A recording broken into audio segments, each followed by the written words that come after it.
All right, so in this video, I want to address what Paula told me regarding raises and job changes. I'm gonna read off this one part of our recent conversation in her email, and I'm gonna give my thoughts on that because it's pretty alarming what she said here. And if I can just read it out real quick. This here's the part where she said is that skip a little bit of these words. This is what she said: in a couple of years I might change jobs. It's been proven that when you change jobs every 2 to 3 years, you yourself give yourself a raise, because the longer you stay at I guess the company that you're at, they will never give you a raise. The new hires will always get paid better than you. It's the same thing happening at the company I work at now. All companies do this. Let me repeat this again. Let me repeat this very part again. Just the part where I said, it's been proven that when you change jobs every 2 to 3 years, you yourself give yourself a raise, because the longer you stay at the company that you're in, they will never give you a raise. The new hires will always get paid better than you. It's the same thing happening at the company I work at now. All companies do this. So let me get my thoughts quickly on this after I read that excerpt twice from Paula. So first off, it is pretty alarming because first off, I might have had a similar kind of statement like that, but not in the way that she said it. So Paula solidified that part that I felt like I heard. So let me just address my thoughts on this excerpt, on what Paula said. Whew.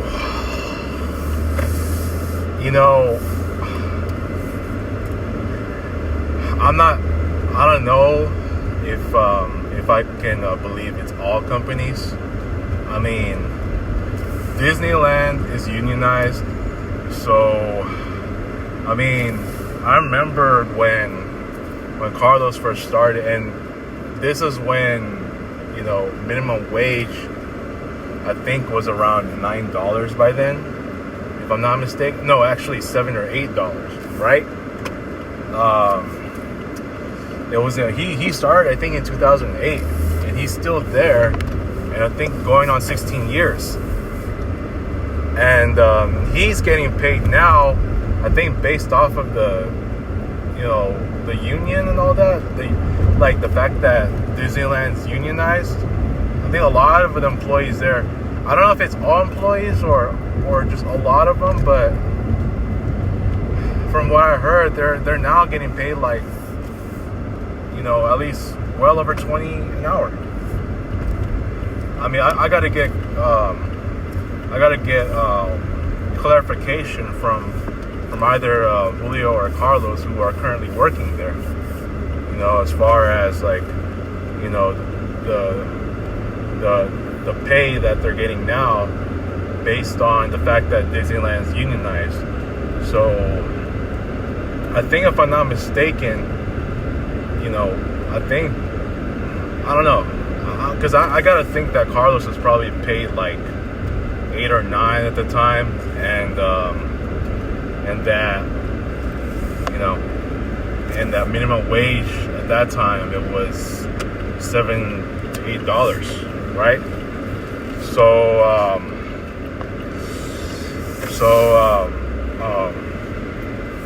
now, with the current minimum wage the way it is, 2025, I think, if I'm not mistaken, it's still $16.50 for here in California. But right now, he's being paid, if I'm not mistaken, let me get this correct, $24 an hour? I know he's around 20 something, right? Both him and Julio, and I think Bobby too, Bobby Cooper, around, what is it like? They're all around like in the mid, I don't know, around their 20s. They are saying even mid 20s an hour. You know what I'm saying? So, I mean, as far as what Paula just said, man, you know, I hate to say it, but it may be true what she said, okay? Because, look, I've been here in this dump for 12 years, right? So the fact that I'm paid $17.75 an hour, and I started at $12 an hour, you know, in 2012, just imagine I only get a total of $5 worth of a raise, you know, as I've, you know, going in my 12 years that I'm here. Just imagine, I only got $5 worth of raises. Oh, I should say almost $6 worth of a raise in my 12 years working here.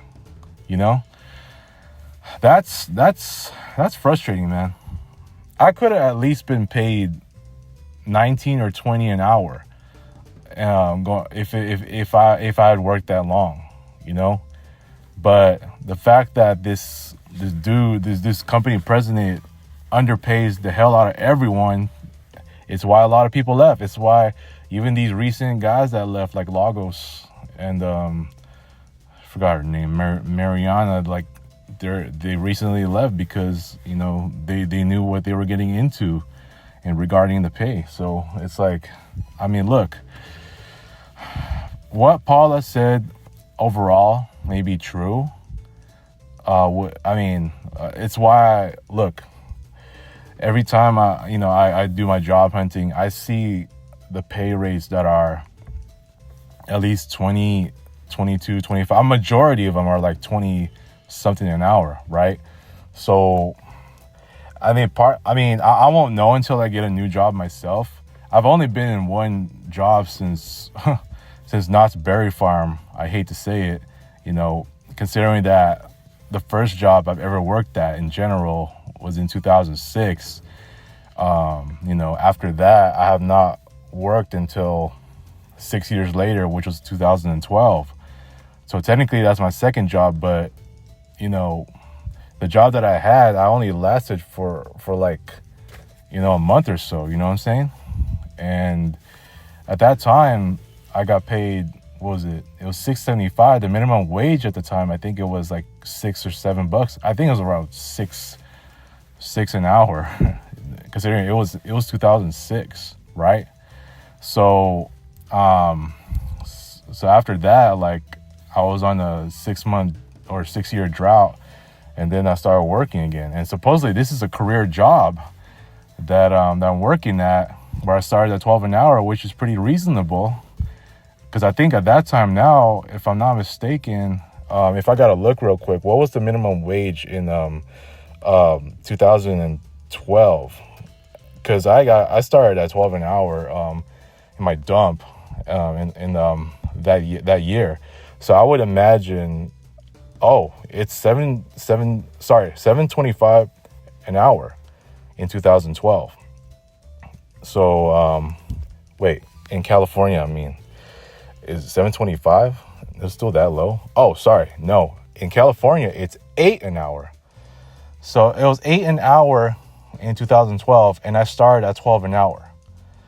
12 an hour, you know, was pretty reasonable then when I first started, because it is a career job, you know, based off of the degree that I earned, you know, back in Cal State Fullerton that I used to attend, my BFA in graphic design.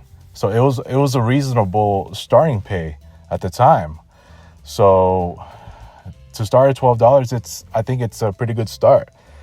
But as time goes on, you know, like the first few years, like I'm only getting paid like I mean, at least like 14 an hour. And this goes back to what Julio said, or, he told me when we hung out for Robbie's birthday in Red Robin, that, usually raises are not, they're not that big. I'm trying to remember if he said like, most companies are, give 50 cents raises and all. I'm trying to remember that. 50 cents raises. Some are like most companies are like $1 raise, but he said something like raises are usually like, I'm trying to remember if he said this correctly. Forgive me if I don't. He says something like 50 cents is what is usually the raises that people get. So I'm trying to remember correctly if he said something like that. So yeah, but getting back to Paula's point, I think this ties into what Julio said a couple of years ago in regards to raises, because what Paula said, some companies still give raises. Unfortunately for this dump, like it's unfair that some don't get raises, some do. So it's some companies will still give raises to everyone. Maybe some don't anymore, like after like a few years, who knows what. But based on what Paula said, with the fact that I don't agree when she said that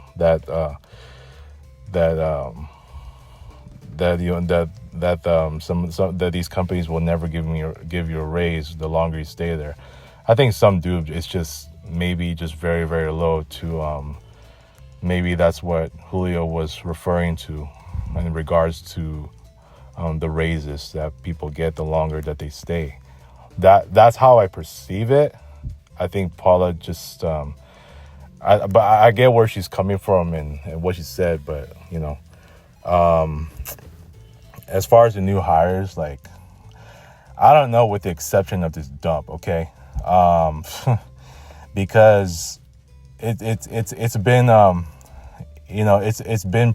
it's been documented. Well, I don't say documented, but it's been evidenced that all the newbies that came in, especially these recent ones from the last few years, and I'm even talking about back 3 years ago in 2022 when we had a lot of them. It's been evidenced that these newbies have only stayed for like a year, or heck, even less than 2 years, or close to 2 years, because they find out, like, after they found out how much they're getting paid, it's why they left. That's why they never stayed that long. 1 year, or even like close to 2 years. It's why these two people that I mentioned that left recently, I think one was only like a couple of months, and the other one was like close to 2 years. It's proof in the pudding that, this douchebag is still, is still underpaying them like that. I remember, who was the one that told me? I remember one of the former service attendants, or the service workers, was in man, it's kind of warm in here. Yeah, let me get some AC on, man. I need to get in the cold a little bit. Sorry for this long topic. Yeah, so I remembered, who was it? Armando, the service tech. He because he left, and then I remember that I guess he was called by the same company president because he wanted him back. But you know what he told Armando, the service guy? That you can come back here and start at $16 an hour, when he is already paid in his current job. At the time that, like, shortly after he left, like double that. I think it was like 32 an hour. So hell no, he ain't coming back. But yeah, it just goes to show some evidence. Like, all these newbies, even the newbies from before, even these recent newbies, It's evidence that they don't get paid higher than how much we're all paid. In some other companies, yeah, the new hires will probably get paid higher, but here, with the exception of Laura, I don't think anybody would ever have started at 20 an hour. You know what I'm saying? I don't think anyone here would have started at 20 an hour. I'm dead serious when I say this, knowing how long I've worked in this dump. All right? So, look, I get what Paula's saying, and I think because after she left, she probably found out more how raises work. But for me personally, I won't know, but I would have to agree for one thing that she said, that once I find myself a new job, then yeah, she she will she'll be right in that I would obviously get paid higher once I start a new job. And obviously, with people looking online, of course they're going to look for higher pay. So the people that are working, in their current jobs, once they leave with, let's say they get paid only $18 an hour, in their new jobs where they'll start much higher, because that's exactly where they're looking at online. Hey, look, I see this job is being paid, to starting pay is like 25 an hour, 27 an hour. You know what I'm saying? So I get that about what Paula say. I agree with her on that part. But look, I'm still here. But I don't know, for other companies, maybe the new hires will have started higher than the ones who stay longer. But I don't know, not with the exception of this dump, and with the exception of Laura, being paid, starting at 20 an hour. I don't think anybody got paid more than her. I don't think anybody got paid the same as her. Because some of what I probably started at $16.50 or $17 an hour. Hell, anybody applying to this position, it ain't gonna be 20 an hour or 25 an hour, because that's not how much the company president would be willing to pay. Because I remember one of my close work friends said, in jokingly manner, that the company president would probably be pissed if he was forced to pay everyone $18 an hour at the minimum wage. You know what I'm saying? So it's evidence that he just underpays everyone here, even for the future newbies. Why else did these last two newbies were missing days? These recent newbies, I'm talking about not just from the last couple of weeks, but even the past year or so, they just come in and not even having reached 1 year yet, they're missing several days. So what does that tell you? All of that is proof in the pudding that they're still going to get underpaid here. So this dump is the only exception. So in the other companies, yeah, it may be true, but not this dump. Oh no. But yeah, man, I just wanted to address my thoughts on what Paula said here. The excerpt of the email regarding the raises and job changes. So yeah, I know once I get a new job, I will get paid much higher. Just depending what I look at. Obviously, I need to be paid way higher than this, because graphic designers now, even the junior level ones, are paid $25 an hour. So yeah, man, I just thought I'd give my thoughts on this. It's a little challenging for me to how to respond, but I hope you guys get the picture. So anyways, y'all have a nice day.